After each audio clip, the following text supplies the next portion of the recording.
Are we live right now? Well, we're going. We're real informal. Hey, I was just making sure. yeah, no, you're good. You're good. I'll have Roy do some edits. So thank you for tuning into the Breaking Hyman podcast. My guest today is Dr. Comical. Do you ever use your real name? I'm trying to get everybody used to Dr. Comical. That's how I bring you up on stage. The doc, you know what I mean? Doc, whatever. Yeah, but Doc Com. You know what I mean? Like, but apparently there's still some people out there, even like on the posters and stuff, they'll still squeeze in my actual name. Yeah. And they're like, well, what's wrong with your actual name? I said, there's nothing wrong with it. It's just what you need to do is create a Facebook account with just Dr. Comical, and that's the only thing you use. I do have one. Yeah, so just use that when people message you about shows. Page. Yeah, okay. That's my page I have on Facebook is Dr. Comical. Well, as a courtesy, Instagram. I'm going to put Dr. Comical as my guest. You are Dr. Comical. You're a performer. So in very different various arts. Well, dude, you post. I would say, and I like your stand up. But dude, the stuff you post on TikTok's fucking hilarious. Thank you. You're really good at like the editing and the timing.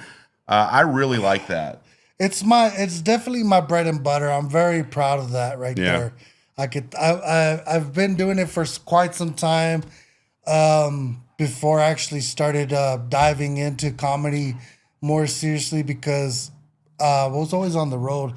I was a truck driver for over 10 years. God damn. And so I was always, I haven't always been the best dad or boyfriend or, Sure. or partner and stuff like that. But I was always busy working. I always put work first before everything. And it cost me a lot. Sure. And then one day I finally just kind of like had it as a, you know what? Of course, everybody is always worried about making a little more money and everything else. Sure. But if you want to get into your passion, you got to make some sacrifices and everything. Eventually going to get there. So I decided to give truck driving a rest for a while and try to get more time put into doing this comedy thing. But that's where all my TikTok investment went into because I was so busy doing truck driving when I was over the road.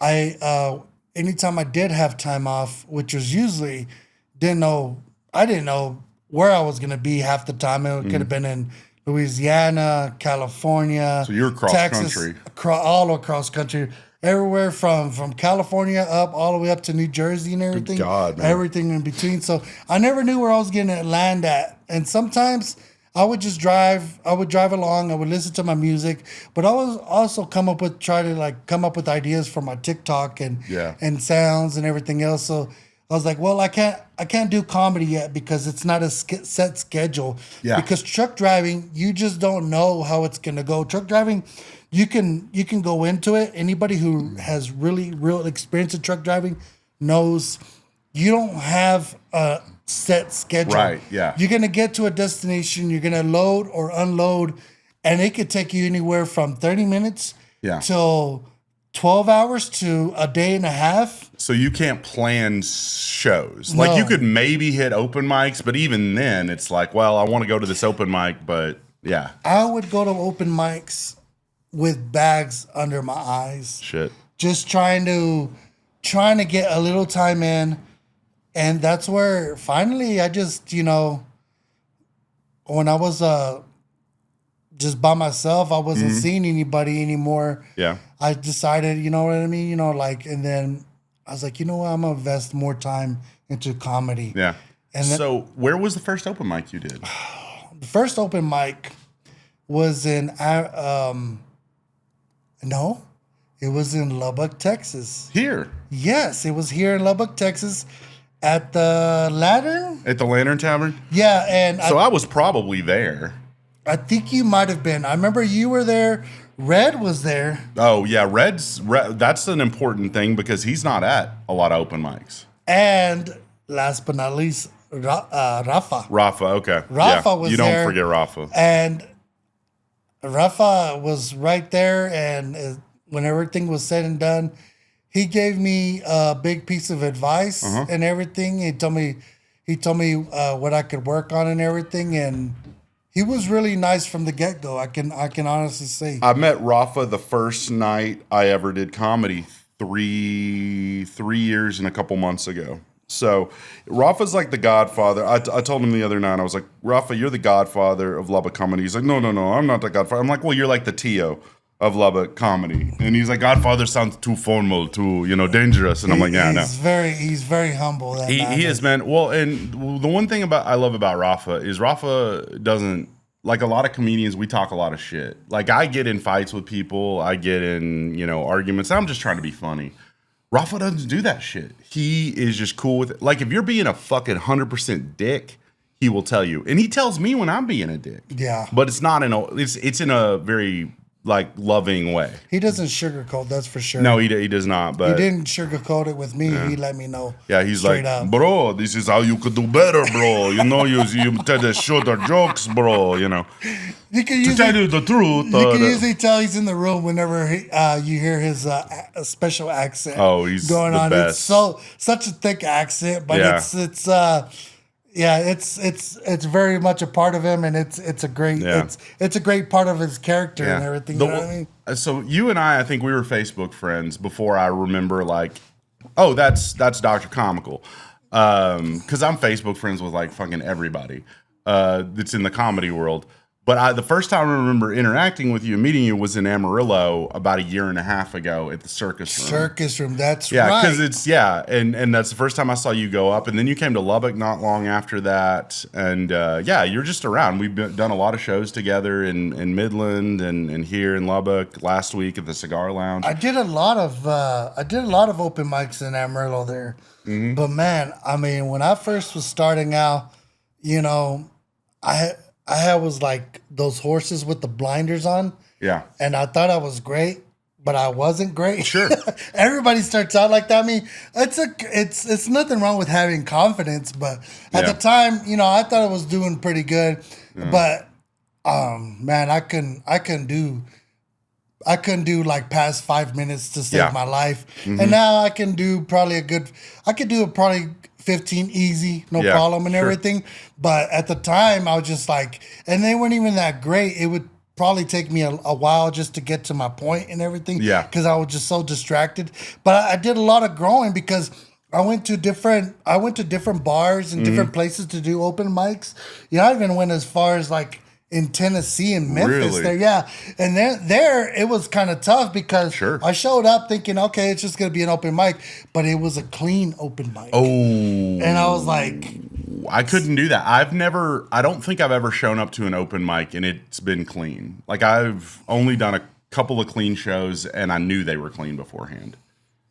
Those people were pretty cool though. I mean, I learned that comedy is different in different area codes and states for everybody. West Texas is dirty. West Texas is dirty. Every like San Angelo, Abilene, Lubbock, Amarillo, El Paso, Odessa. I've never done a show, open mic or not, book show where it's like this has to be clean. Like I've only done like 2 clean shows. One was at a coffee shop. One was at a church, both in Lubbock. I had to learn the hard way what was clean and not clean, or what was offensive and not offensive, because I was born and raised in a little town called Tulia. Tulia, Texas. It's little old Tulia, Texas. In between Plainview and Amarillo. Yes, yeah. It's about an hour, a little shy over an hour and some odd minutes from here, from Lubbock and everything. So everything, if you wanted to go out and have fun and you were of age, like over 21, to go out to a bar for the night with your friends, you had to either go to Lubbock or Amarillo. Yeah. And Plainview had some little spots too, but not any good everybody would usually go to Amarillo or Lubbock to go, kick up dirt and everything else. You were telling us before we started you have 2 older brothers? 2 older brothers. My oldest brother, God rest his soul, passed away back in 97. So he partied too hard. Well, I'm sorry. I assume that's usually young guys either die from getting killed or from doing too many drugs and alcohol. Well, he wasn't into drugs. Okay. What had happened was his own best friend killed him. Oh fuck. Okay, yeah. So He was shot. Jesus. He was shot. Was it an accident or was it on purpose? They were doing what us typical little small town community boys and girls do, which is half the time hit the dirt road and go out through the county roads and look for a good, just to go kill time. And literally they went out there.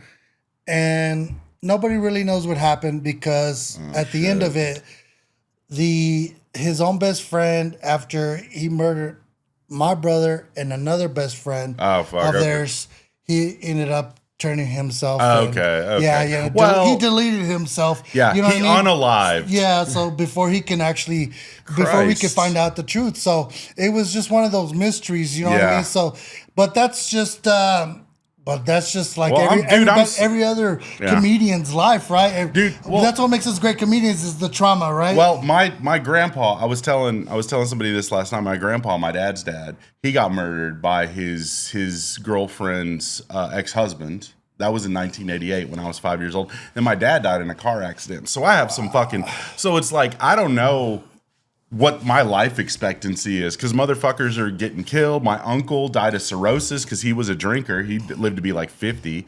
So I have no fucking clue what my life expectancy is because these guys in my family keep getting killed or drinking themselves to death. If I'm healthy, how long could I live? Maybe 90. I completely understand where you're coming from because the few cousins and relatives that I have left, we refer to each other as the last of the Mohicans because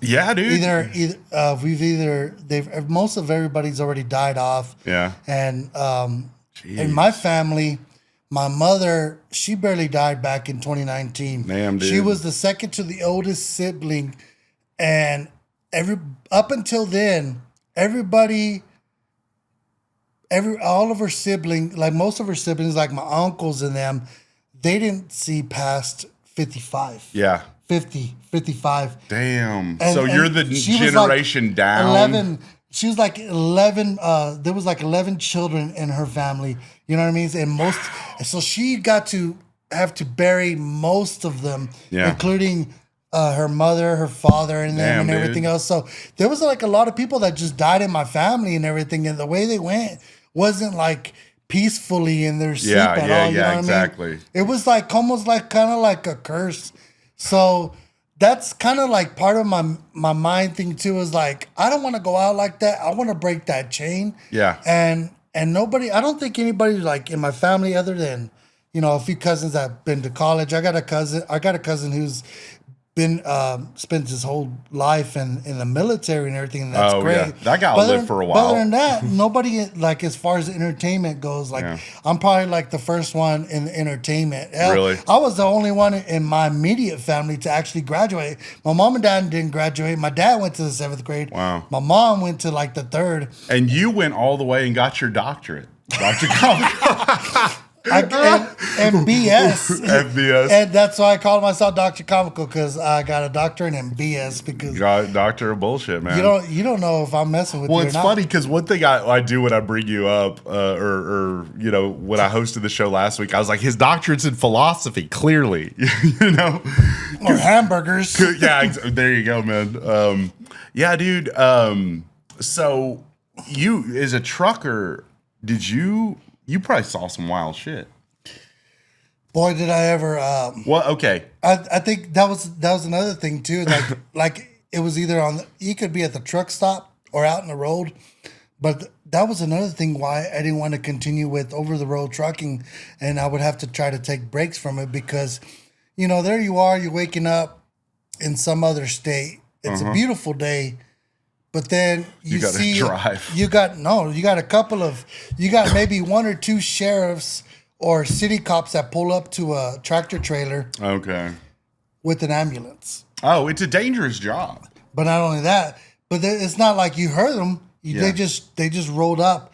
They're doing a welfare check, and it comes to find out the guys just died in their sleep. Motherfucker had a heart attack in his cab. Something. They they're not even too old, and sometimes they're not even like overweight. Sometimes they just, I think, like, it's kind of like some people die of a broken heart. So it's a very lonely life out on the road. It is. Well, and there's some stereotypes with truckers, like speed is a big thing. Is that a thing you ran into? I'm not asking if you did it, but did you have like friends that were truckers that were like on, methamphetamines? That was more of a thing of a long time ago. Okay, so it's not as common anymore. They have coffee now. They have coffee now, but the thing about it was, the reason a lot of people don't know about it is that drivers had to push themselves. Yeah.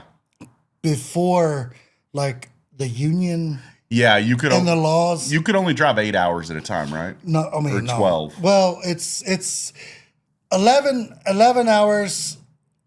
11 hours of driving, 14 hours shift. Okay. So, but the thing about it was, is like back then, they didn't have the laws that they have now. Yeah. And because of that, companies would take advantage of truck drivers. They still do it today. Sure. They find loopholes. Yeah. But the thing about it was, like back then, it's one of those things, even now, as a truck driver. And a lot of them, they can't speak up. They won't speak up because they feel like it doesn't do any good. But it's like this. You could be like, you can't make me drive because by law, this and this and that. Yeah, sure. And then here's the ultimatum. Well, all right, if that's how you feel, fine. So you think you won the argument, right? But guess what? Now you're getting these crappy loads or crappy hours and everything else. Okay. And now you're not making as much as money.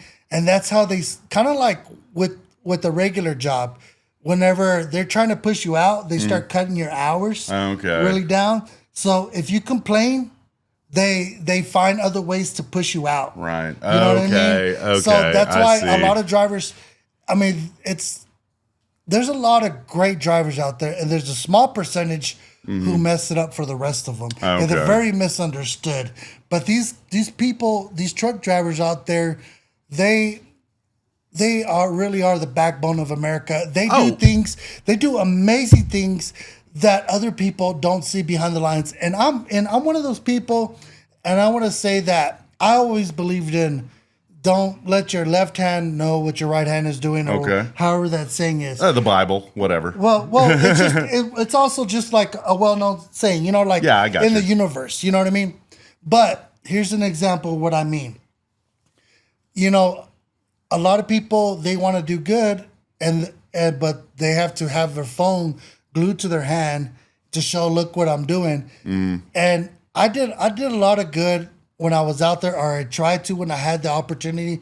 For example, truck drivers, they see a lot, like you were saying. One instance, I'm driving. I'm starting my shift. It's about 4 or 5 in the morning. Jesus, where were you at? I was in Liberal, Kansas at the time. Oh, fuck, I've been there. And it was cold. Not a liberal place. It was cold that morning, man. It was very cold that morning. So there I am. I'm leaving Liberal, Kansas, and it's very dark out because this is like a little country town too. You know what I mean? Lots of flat lands. There's a Walmart, and that's about it. There's a Walmart, a few little things, but it's real busy because of the plant there. Yeah. What kind of plant? It's a pork plant, I believe. Yeah. A pork plant is, that's where I was picking up from. Okay. So I had picked up my load and I was leaving from there. And then something was off because as I'm going down this really dark road, leaving town, I see a blazer, right? No. First, I saw what looked like a vehicle out in the field. A white vehicle, but it was really dark.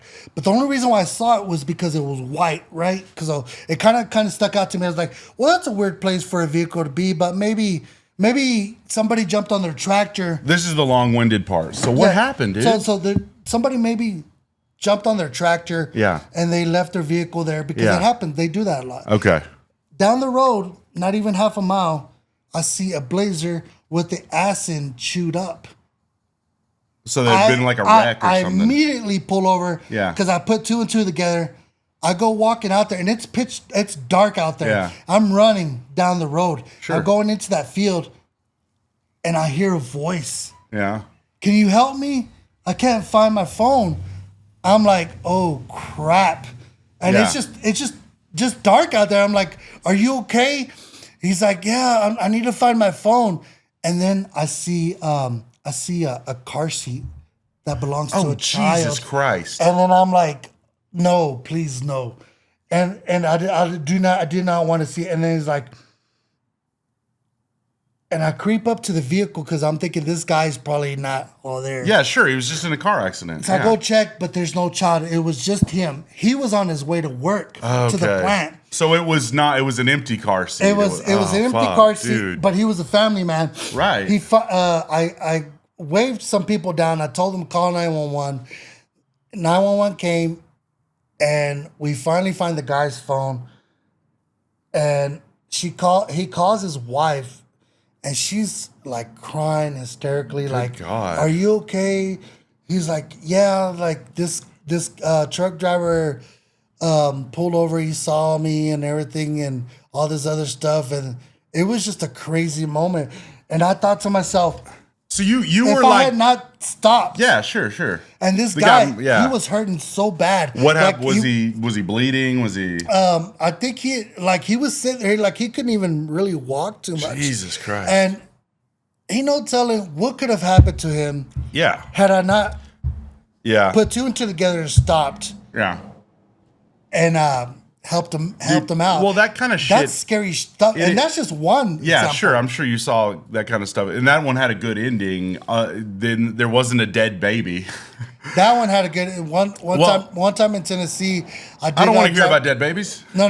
One time in Tennessee, I did drive up down a small county road, and there was a family that went off the road. Yeah. And this dude that was like, he was in a red car. He was ejected from it. Fuck. And he had like this big hole in his head. He was bleeding out. And the little kid and his mom were sitting there just crying. And I felt so horrible about it. Of course, like the guy, he was awake, but he wasn't there. Like the lights were on, but nobody was home. You know what I mean? Man. It was horrible. Like, but it's just things like that. You just, I just like stuff like that. I just keep it all down here. You know what I mean? Like I can't help it. Well, sorry guys. I know it's got dark. And dude, and I appreciate that shit that you stopped and helped those people because my parents were in a car accident. That's how my dad died. So my mom watched my dad die in a car accident. But it wasn't like 4 a.m. It was like at 12 o'clock in the afternoon on a Friday, like 16 years ago. And it was just a freak thing. This guy had a blowout and he fucking hit them and killed my dad. And these people stopped. You know, the dude who hit him, he survived. He like fucking broke his hip, and he helped. You know, he came over, and they waited till the ambulance was there. People stopped. It was fucking crazy. So, yeah, I mean, you being a trucker, you being on the road all the time, you're gonna be in situations where you're gonna see people in crisis. But also, you could be in a crisis. Yeah, you could be in that situation. Thank God that shit never happened to you. But I mean, you were probably in accident. Were you ever in accidents? Had blowouts? I've been in 2 accidents. Shit. That were not avoidable. Right. Because you're in a fucking 18-wheeler. Sometimes that shit is unavoidable. The first one was kind of ironic, was because. Did you hit Alanis Morissette? You just said it was ironic, bro. No, because it was probably about 2 a.m. I left from a dairy and I had a whole load of milk. I was between. You were telling us about this the other night. I was between Hereford and Vega.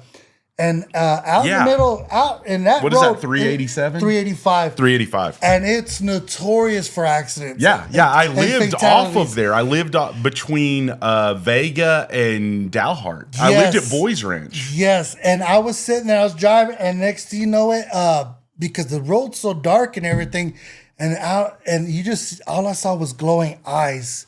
I was like, oh, crap. Aliens. And if anybody who's ever drove something with liquid on the ass end of their vehicle. Does it slosh? I mean, it sloshes. You can feel that shit. You can feel it, but it depends on the tank too, but you can feel it. It's milk, so it has to be refrigerated, right? Well, it's insulated. Oh, the tank okay. is insulated. Okay. But the thing is, they have what they call, I forgot what they're called. They're like little compartments inside the tank. Well, that one really didn't have very enough to keep it from sloshing too much. Oh. But the thing was, there was no sloshing because by the time I saw the cow, it was as dark as the road. How ironic. You have milk and you hit a cow. And I went straight into the ditch because the steering thing broke. I went straight into the ditch. Milk went everywhere. It went all over the place. I broke my clavicle. Did it jackknife? No. How did all the milk go everywhere? Because it went on its side. Oh, and it ripped open. And it literally did rip open and everything. Jesus. And then the second time was and you broke your clavicle then. Yeah, I got a big old scar right here from where they had to go in and put a plate in my shoulder. Jesus. And so like there for of course, like just like anybody else, when it gets cold or it's about to rain, I could feel that sucker, dude. You know what I mean? But the second time was I was between Oklahoma and making my way to Kansas. I fucking hate that. Storm came in, and it was a small, narrow road. Those small little county roads with the deep ditch, so it didn't have a shoulder. Can I say the Panhandle of Oklahoma, worst place in the universe? Yes, the Oklahoma Panhandle, that little part that goes in between. For weather, not the people, but for the weather. Who cares about the people? The roads suck. It's boring. There's nothing to look at. Once you get on the other side, there's a little, I forget the town. There's like a fucking Thai restaurant that I ate at one time. I was on my way to.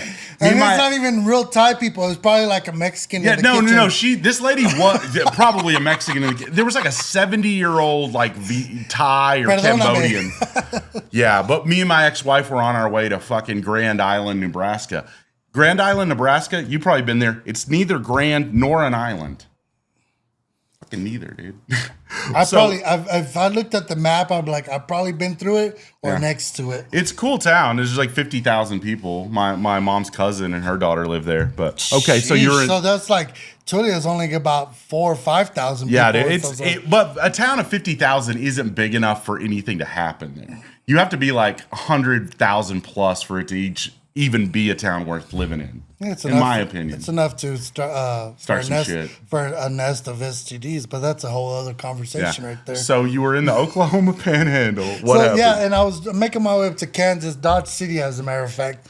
Oh, and fuck, I've driven through. So we were on the same road. Yeah. So they did a steakhouse in Dodge City. Out of nowhere, it was a beautiful day, clear skies, and I'm telling you, I was not expecting this, but out of nowhere, the storm comes in, and it rains really hard. And then all of a sudden there's hail, there's wind. Next thing you know it, that sucker tips and the wind pushes it right over. And I was on the little road and I was going through these curves, so I couldn't go no faster than 45 miles an hour. So it's not like I was hauling ass. Mm-hmm. But in a storm like that, you can't haul ass because you can't see in front of you, you can't see behind you. You could pull over to a shoulder because there was no shoulder. Yeah. And most important of all, you cannot just sit there in one spot because if you can't see, then that means the poor son of a bitch behind you or in front of you can't see. Yeah. And they're gonna end up underneath your truck. You know what I mean? So you can't really stop. You have to kind of keep moving along. You're driving a missile, basically. You're driving a missile that, depending on what's in it, milk could go everywhere. Fucking, It was loaded. Thankfully, it was empty. Had it been loaded, I probably wouldn't have ended up in that situation. Yeah. You know what I mean? Sure. Because it's harder to tip those things over when they're loaded, depending if it's top heavy or not. This is the shit I've never even think about when it comes to trucking. All I know about trucking is watching Smokey and the Bandit and that episode of The Simpsons where Homer's a trucker. Yeah. That's a good episode. A lot of people used Homer as a reference when it came to me trucking. Dude, you should get a tattoo of Homer as a trucker. My family teased me about the truck driving thing for a long time because I'll be honest with y'all, like in their eyes, I'm like their Forrest Gump. You know what I mean? So I could see that, but you know who would have? You want to know what I want? I want to watch the Forrest Gump movie where Forrest Gump, instead of like a ping pong player and a Vietnam veteran, he's a stand-up comedian because he would be the funniest retard. I was like, he could just go and tell stories, and it'd be like just the way he talks. Yeah, like. Oh man, so that's probably would end his set with. That's all I have to say about that. Of course, that's like his Dusty Slay. Like we're having a good time.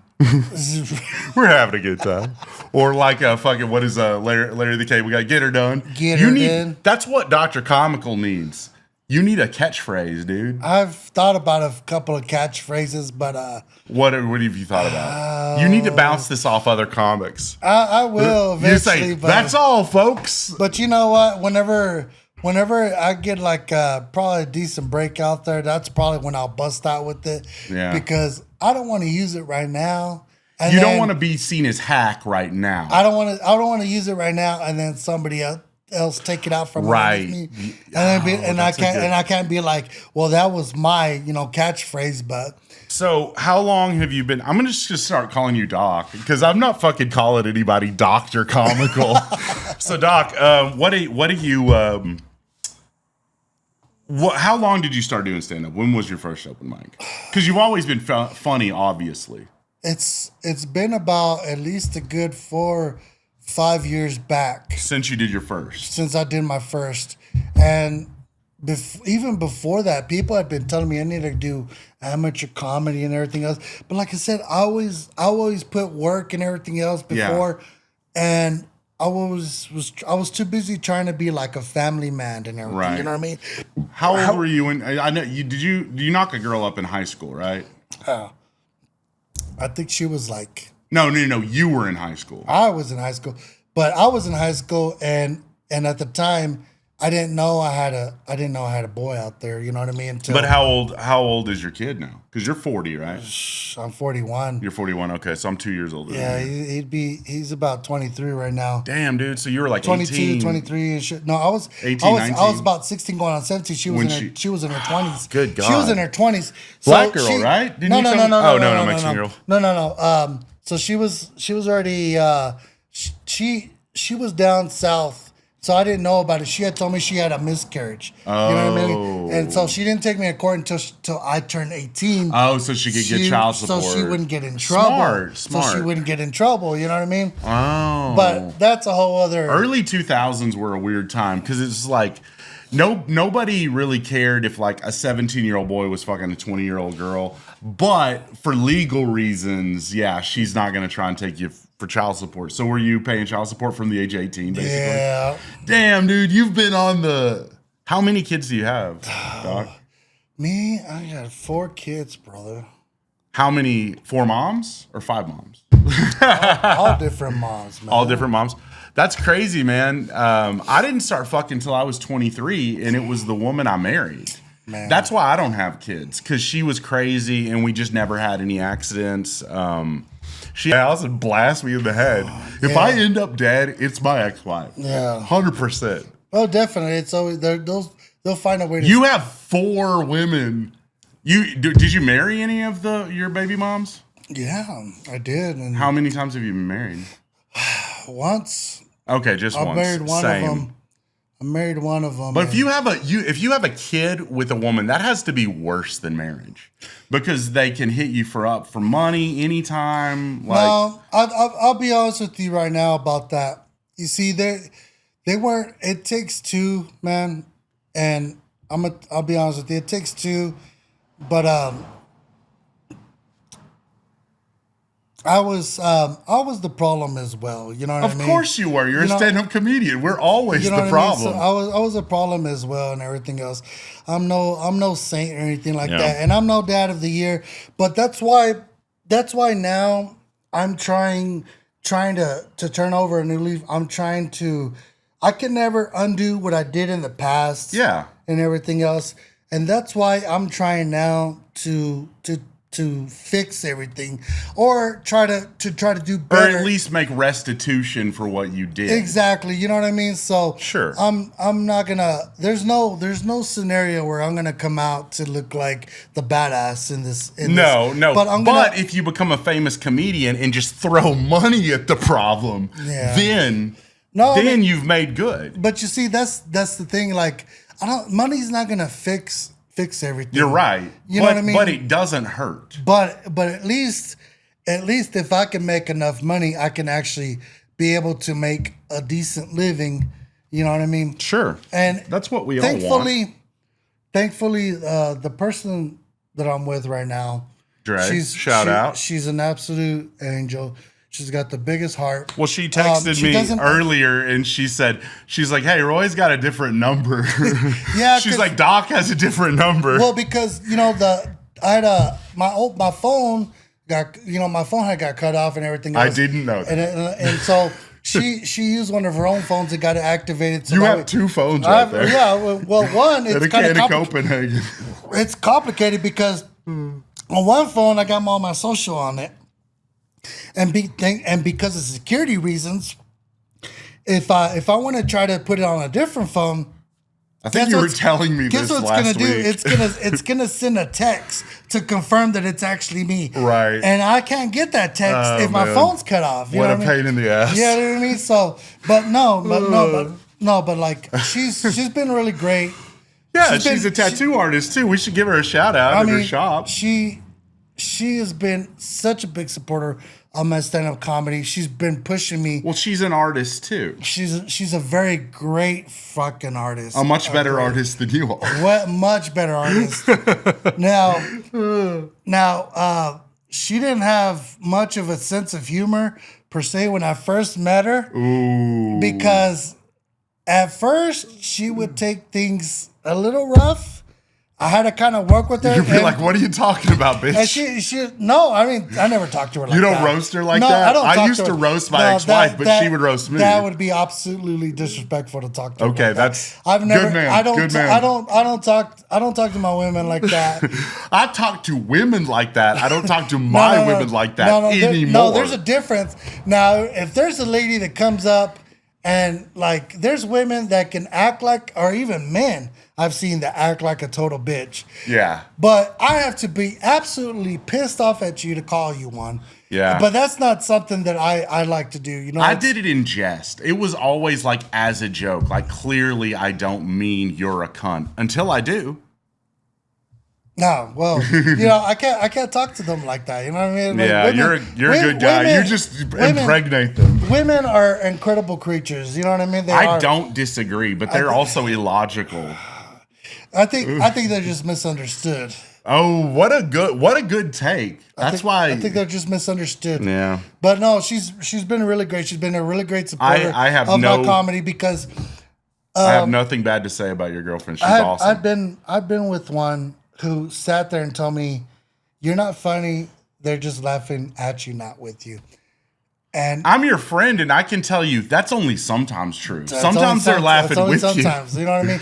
But to have that kind of support from somebody who's been there and done that because she's actually, when she started out, which was 20 some odd years ago as an artist, yes, she's been in it for a long time. Oh, I know. We've talked about it when she came out to karaoke with us. She first started, she went to a certain tattoo shop to try to start there, and they told her, and I quote, "A bitch has no place in the tattoo shop."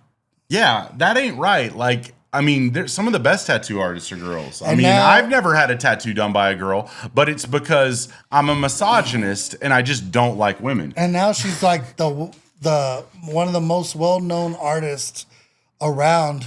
And like, she can go to the Valley, she can go to the expos around here and everything. And there's people, and I've seen it with my own. Mm-hmm. If I didn't see it, I probably would have been like, "What?" There's people that come up, and they're like, "We're from so and so town, and I've been following you on your Instagram, and you got such amazing work and everything." And I'm like, "Yeah, like that is fucking crazy to me." What all has she done that's on you right now? Oh my goodness, dude, Okay. I need a tattoo girlfriend. She's done this. She's done this. I like that on one this a lot. arm. This one right here. This cover up on my arm right here. Yeah. She did this cover up on this forearm. Shout out to Tulia Hornets because the head right there is the mascot of the Tulia Hornets, right? The rest of it, I pieced together. Well, he's got a Tommy gun. Yeah, he's got a Tommy gun with blood on it. Yeah, you know what I mean. So, and then she did this one right here because it's a truck driver lady. She did that one right there. Wow, that is a cover up. That is like a lighthouse and everything. It used to be like a 6'9" or anything. You're like a suicide girl here, man. Look at that. Damn, dude. And then she's done amazing. This one's not even finished yet. Yeah. And it got that little angel or the she-devil that took away from the halo from the queen right there. Okay, yeah. Man, as you can see. But you know what? I'm going to tell you my favorite piece that she's done. Fuck, are you going to pull your dick out? How'd you know? You're a comic. Okay. Oh, yeah, no, you were showing this. Show it to the camera. That's Chunk right there. Chunk from fucking Goonies. Mwah. Dude, that's great. That's great, man. Your belly button looks deep as fuck. I know. It's like you just keep going, like there's my fucking liver. That's a lot of that's a good place to hide. That's a good tattoo. Well, she does these like classical. What do you call this? American. But then she can do that photorealistic shit too. So what they're called. Most of these what I have here is what you call traditional. Traditional. But she's well known for her traditional. But she can do just about everything from A to Z.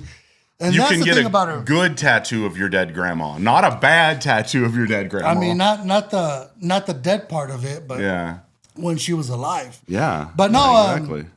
That's the thing about her. She's very humble, and very few times I've never seen her done anything bad. Like if there's somebody that comes to her with an idea for a tattoo, she's always down to do it. If not, she can recommend somebody to do it.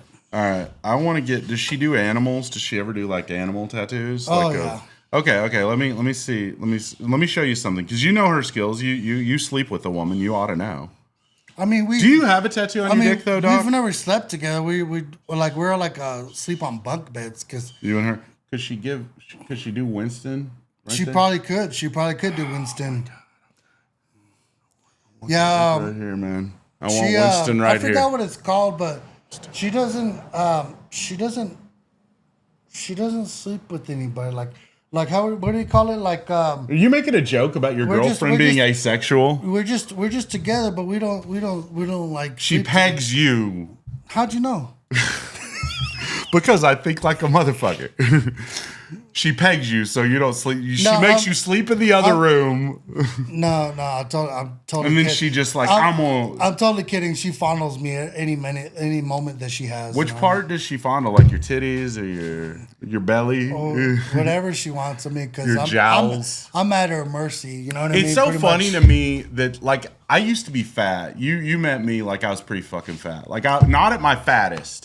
Like Kurt, you know how? Dude, fat... I remember the day that you first got to see your dick again. You were like, "Oh shit!" Yeah, I told you. I was calling all my friends. Dude, I was like, I hadn't seen you like in 15 years. Where the fuck you been? 15. It'd been 20. It had been 25. Okay, that's right. I was in high school, dude. I weighed 300 pounds when I got married, and that was in 2006. Man, you must have been really happy. She got me. Well, I got real happy. So you get fat and happy when you get married, but then you kind of level off. And then I got sad, and I was just like, I'm smoking fucking weed all the time, eating. I was probably drinking. I wasn't drinking as much as she was. She was my ex-wife was a booze hound, gin and vodka, and then she'd go into my whiskey. Because I didn't drink that much whiskey. And then I was just eating and smoking weed and watching TV. Because I got real fat during COVID. Just like everybody. You were driving truck in COVID. Don't blame it on COVID. It was on my bitch ex-wife. That's what it was. It was. No, man. If I was, we had friends, but we had an open marriage back then. Like we were fucking other people. You know, it was kind of like this thing where I pulled the trigger on the first woman I ever slept with. I was like, yeah, that's it. I don't need to have, because her dad was a preacher. My family was very religious, and they're like, they're not going to be cool if we're fucking. And I was trying, she was like, I want to move to Ecuador and be a missionary, because she was like super preacher's daughter, wanted to be, she was a missionary in upstate New York. Did you tell her that you could put her in a missionary position? I did. How did she take? Fine. She was a freak. She was a real freak. That sounds about right. She got freakier as time. I mean, we had an open marriage. Was she a Caucasian woman? Yeah, she was a Caucasian woman, and she ended up on Lubbock County mugshots 2 days ago. Nice. 3 days ago. It was Wednesday. I got a text from my friend Jamie Brock. Shout out. Did you text underneath that picture like, I used to fuck that? Nope. I put frowny face. That is the only social media post I have made about her arrest, was a frowny face on the Lubbock County mugshot. I didn't say anything. So you know how people roast people on Lubbock County mugshots?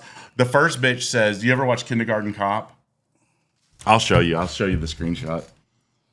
So this is to my friend Bryce, future guest of the podcast. Bryce Kindergarten Riggs. Cop, the part where his partner. Oh, that lady, the redheaded lady. So this is with the chef and everything. This is my ex-wife. That's my ex-wife. Well, here, let me show you a better one. This is my best friend Bryce here. I have two best friends, Bryce and Brett. It's funny how they're both white guys with BR names. So that's my ex-wife. I won't say her name. Did you bail her out? Fuck no. Should have bailed her out and dicked her down. Nope. She's got a fiance that can do that. So these were the comments. These were the comments on it. This is funny as fuck. This is funny as fuck. She reminds me of the detective on Kindergarten Cop. Oh my goodness. This chick from Kindergarten Cop, his partner, Arnold's partner. And then somebody posts this, and I'm not gonna say that. Hey, come on. Why are you gonna go in the ladies' room? You look like a man. They said she looks like a man. My ex-wife was very tall. She was 5'10", 5'11". So were you attracted to her because she looked like a man? No, I was attracted to her because she was attracted to me. I was a fat guy. I was like almost 300 pounds, Doc. So it was more like you were like, fuck it, I'll take what I can get. Yeah, I was an awkward, homeschooled Christian teenager, and then a 23-year-old who was still a virgin, never even fucking kissed a girl.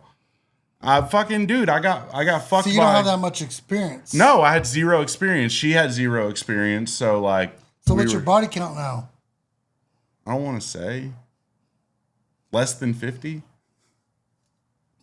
Is that like actual people, or are we talking about like animals and? Fuck you, you motherfucker. Fuck you, motherfucker. I've owned 75 fleshlights. I know. I saw one of them the other day. That motherfucker was sitting there, but I rinse it out. I keep it clean. I was like, it was sitting there, but it wasn't just a regular fleshlight. That motherfucker was like, it looked like it had a curve in it. This motherfucker be fucking it sideways. It goes and in a curves in around. I was like, but why is that fleshlight like? Fleshlight was like this small. I was like, why is it so small? It's because it's tight. It's tight. Just for the tip? No, it's deep, man. Oh, okay. I'll take your word. I have the Angela White model. That Australian porn star with the great big titties. You know who I'm talking about? I don't. I'll show you. While we're looking at the internet right now, this is the fuck off portion of the podcast. I guess you could say that. Oh, man. Dude, I'm having a good time. I'm glad you came on here. This is Angela White. I have her signature fleshlight. Isn't she the one that supposedly got knocked up by Barron Trump? No. What's the name of the one that got knocked up by Barron Trump? This one is like my age. This one's like 40. Yeah. There's one that got. She's in her 40s. All right, I'm gonna look it up. Supposedly got knocked up by Barron Trump. Okay, time out. For those that you don't know who Barron Trump is is Trump's son. Everyone knows who Trump's son. He's his son, but the autistic son. Well, yeah. And so I don't know if it was bullshit or not, but I saw a post where she's possibly pregnant by him. I don't know anything. I Google Barron Trump's son. We'll investigate later. Google Barron Trump's lover. Okay. So Angela White. Well, I mean, he doesn't have a son. He doesn't have a son. You said you Google Barron Trump's son. Okay, but like father, like son. Donald Trump fucked Stormy Daniels. His son obviously likes porn stars. He's like, you gotta fuck porn stars. But the woman that he's with is like 40 something. That's hot. Supposedly. That's hot. That's like, I mean, those are the hottest chicks with the most experience. If he got with Angela White, 41-year-old porn star. Unless it's the male version of you, then it's like not very much experience. Well, who cares about Barron Trump's kid? I'm talking about Angela White here. My girl doesn't have a child with Barron Trump. If she did, she aborted it. No, look at this. That's the yeah. She did the 2.5. Two Broke Girls. They did a Two Broke Girls porn parody, and she played the one broke girl, the Kat Dennings broke girl. I wonder who played the Asian guy. I don't know. I didn't watch the porn parody. Was the cook involved? Did you watch Two Broke Girls? Yeah, I didn't. I mean, it got canceled, but I thought it was hilarious. Do you know who was the creator and writer for the show? I don't. Whitney Cummings, stand-up comic Whitney Cummings. I did not know that. You know what? You know what show they need to bring back? What's that? My Name is Earl. You know, you have Earl energy. You have Earl energy. I just need a mustache. And you're like if Earl and Randy combined into one person. I always tell my brother that I'm his Randy to his Earl and shit. Vito? Like Is that your brother? Shout out Vito. Vito from Amarillo. Yeah, like I always tell him I'm the Randy because I'm the brother that don't have a whole lot going on upstairs, but don't know how to take care of himself very well, apparently. Dude, you got a girl to take care of you. She's giving you all these tattoos. You're giving her something. Not dick, obviously. We put 50-50 on everything. 50-50, yeah. You know what I mean?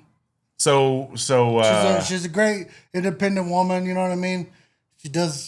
She's phenomenal. Are you gonna give her kids? She can't have children. Oh, okay. All right. She doesn't have any kids? No, she don't. Man, dude, that's the best kind to get. I mean, she has children that she draws on you. I mean, I think I'm too short to even reach, but you know what I mean? To reach what? I mean, I'm only about maybe 2 inches long, maybe. See, you know the correct 2 inches. This is about 2 inches. So right? that bitch you were talking about earlier that said they're laughing at you, not with you. That's the point. They're supposed to laugh at us. The joke is always on us, right? Right. But unless you were like making fun of somebody the other day, I forget. You were like talking about an Arab guy or something. I have a joke about an Arab guy. No. Hold on. I didn't say nothing about Arab. Okay, I said sorry. a terrorist. Terrorist. Okay. Terrorist. Sorry. See, I heard it wrong. I was talking about my OnlyFans account that I tried. I started up an OnlyFans thinking I was gonna make some good money. Because, like, you know, I figured, why not, right? I thought I was pretty fucking sexy. Yeah. But I dressed up, you know, because I dressed up like as an animal because, you know, women think animals are cute. But when I do it, apparently it's fucking creepy. Yeah. And the only ones I attracted was terrorists and lonely farmers. Yeah. Farmersonly.com. Why didn't I think of that? So yeah, there's a tag, dude. Just write with other comics. You know, like that's a good premise. And then you could go off of that. Yeah, that's a premise. It's not bad. It's not bad. Jesus, titty fucking Christ. You know, because I was dressed up as like a goat. You don't have to explain the joke, Doc. You start calling me Marty. We can have a show called Doc and Marty. There you go. Fucking. It's the power of love. Bump. Dude, you know what tattoo I have right here? Look at this shit. There's a kid pulling up. Aren't you supposed to stay like 800 feet away from them? No. It's cool. They never convicted me, bro. Oh, shit. Yeah, dude. Mike Diaz did that one. Why did you get a uterus on your arm? Fuck you, dude. It's an IUD. It's an IUD. Oh, it's a fucking The flux capacitor. Yeah, exactly. You've been in my bathroom too, and it's all Back to the Future. I took a picture of the autographed picture of Mayor. What the fuck's his name? I'll let you think of it. Mayor Wim. Anyways, I showed it to my girl. I said, "You know who this is?" She goes, "I don't know who that is." I said, "That's the mayor from Back to the Future." She's like, "Oh." I'm like, "Yeah, Morgan's fucking restroom is decorated of Back to the Future shit. It's fucking cool shit." My friend Tommy Vernon gave me that picture. I was so stoked because when I first walked in there, I was like, dude, I've never seen a fucking fleshlight made out of the fucking DeLorean and shit. Like, this dude's fucking back into time, you know? Yeah, exactly. I have, so the lube That's why they called me the Doc. Yeah, exactly. The lube I have looks like the shit, the plutonium. Oh my goodness. Yeah, I have, yeah. I guess, should we just tell them about the hoverboard thing? Mm-hmm. It's funny though, because there was this woman I dated for a little while, and we dated for like 3 or 4 months, something like that. And she, for Christmas, she gave me a bunch of Back to the Future shit. I'm like, is that the only personality trait you think I have? I like other shit. It was kind of like demeaning. She was like, here. And I got her like a nice bottle of whiskey for Christmas. And she gave you the page from the Epstein files with your name on it. She's like, here, you don't have to worry about nobody finding you this out. She's like, yeah, you just put this in the shredder, baby. Oh, God. She's cool. I think I was the last. Sounds last. like she's very thoughtful. I was the last guy on her road to being asexual. Have you ever noticed that when you're taking part in a relationship, and you know that they really do generally take interest in you, mm-hmm. when they take the time to find out what the fuck it is that you're talking about, referencing? Like for me, like. I'm a big time Deadpool fan, right? Yeah. So, and then when it came to like Marvel comics and stuff, this woman, before that, wear a Deadpool she had never.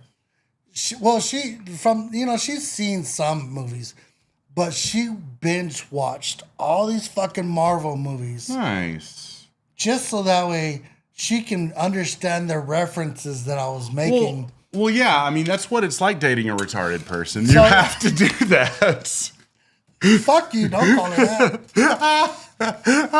It's a fucking slug your ass. I want to have to do it next. You know what? Next time, retarded, he didn't know I called him retarded. You know what I mean? Next time she might come stab your ass next time in person. I know, dude. She's very protective of me. I understand. It's good. It's good she is. Almost like she's my caretaker. Uh-huh. Is that what's happening right now? Exactly. This is all an illusion. I'm that one special kid who thinks that I'm doing comedy, but really I'm just talking to other crazy people. Yeah, you're in the Matrix. You're living in the Matrix Son right of a now. Bitch. I knew it. So you're on the Joe Rogan podcast. Here's Elon Musk. Oh my goodness. Damn, dude. Dude, I got some plans for SpaceX. You wouldn't even know. Well, okay. So we're gonna start wrapping this up. We go about an hour, and we're at 50-something minutes. Are we really? Yeah. No kidding. Mm-hmm. Time flies when you're having fun. You think next time we can invite like Carrot Top on? I don't know him. I don't know that guy. The most famous guy with curly hair I know is Rafa, and you know him too.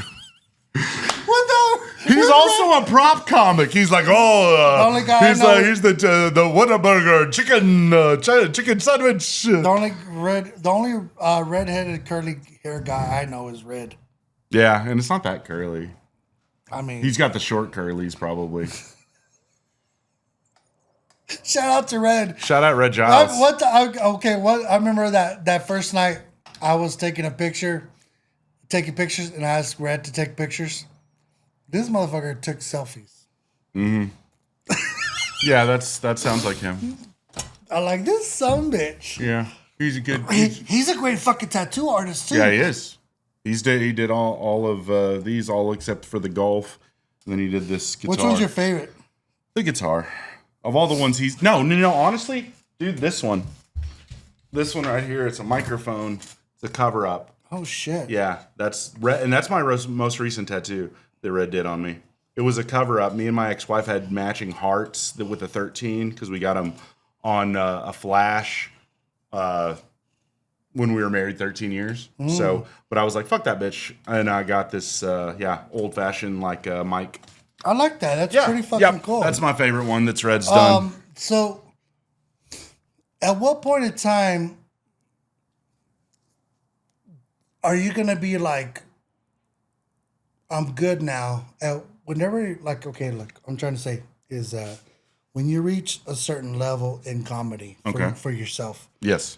Are you going to, when you reach that one goal, what is that goal? I've reached where you're going to be like, you know what? I'm cool now. Like, is it going to be like whenever you get on to like a late night show? Mm-mm. I've already reached it. Me, I'll tell you this thing. I've been doing stand up 3 years, and I've performed in 3 continents in 3 countries. I performed in the United States, mostly in Texas. I performed in Louisiana. If I performed in New Mexico, I can't remember. I'm going to be in Vegas next month, and a lot of these are open mics. But I got booked on shows in Europe. Like I went to Prague. I had a contact with through Curtis, and I got booked on shows, multiple shows in the Czech Republic. And I didn't get paid. I was supposed to, but I never did. That's where I know I made it. Me, Curtis, and Dave Chappelle all performed on the same stage in Prague at the Metro Comedy Club in Prague in the Czech Republic. Nice. So I performed on the same stage as Chappelle. It's a 50-seat room, but fucking Chappelle did it 2 months ago after I did. They say those are the best rooms. Those are the best rooms. The small comedy clubs. 200 seat max. 200 seats maximum. I don't think I could do a theater.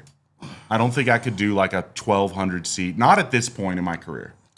I want to give a shout out to Hub City Comedy. Laugh Hub City. Yellow City also. Yeah, Yellow City. They've been really great with me. They're like really cool. Colin, Javi, Saul. Yeah. Those folks, they've always treated me pretty damn cool because a lot of times I did a lot of open mic there in Amarillo, and they were always cool with me and shit like that. Jacob's the coolest. A big shout out to Stephanie and Adrienne. Yeah, in Big Spring and Midland. Yeah, because them chicks right there. Are you about to die, man? Is that why you're no, giving them a shout out? No, just giving a shout out because we'll have you on again. Because they're great comics, man. Because they're for a while, like they took me out of the wing, and I got invited to places like that was the first time I got to go to San Antonio, really, or New Mexico, man, and even went to a private gig with Curtis and Adrienne and everything for the first time with these people. I'm trying to think of the little bitty town it's called, but it was a beautiful place, like one big old house. The backyard had a pool, had a nice little setup and everything. And they were doing it for the guy's wife and everything. It turned out to be such a great turnout. Sometimes those private events are so hit and miss. Dude, that was so fun. That one sounds rad. But those ladies right there have been really fucking great towards me because they took me under their wing and they included me even if they didn't have to. And then Selena too. Selena's fucking awesome. You know what I mean? She finally got to see me perform the other night. Yeah, at the cigar lounge. Rollin' Smoke Cigar Lounge. Follow them. Yeah, it's a really great room. Kick-ass kickback place right there. Yeah. Their staff is very professional and they're really nice. Yeah, you should go see if they're open after this. I don't know what time they open, but I definitely they're not open at 11 in the morning. That's thanks to you for including me on that shit because that was actually a fun turnout. You know what I mean? Dude. It was that little place got packed and everything, and it was fun. Great staff, Jeremy. Great cigar. I felt like I'm not a cigar. Joey Diaz with that cigar. They got some good pictures. Let me tell you something, cocksucker.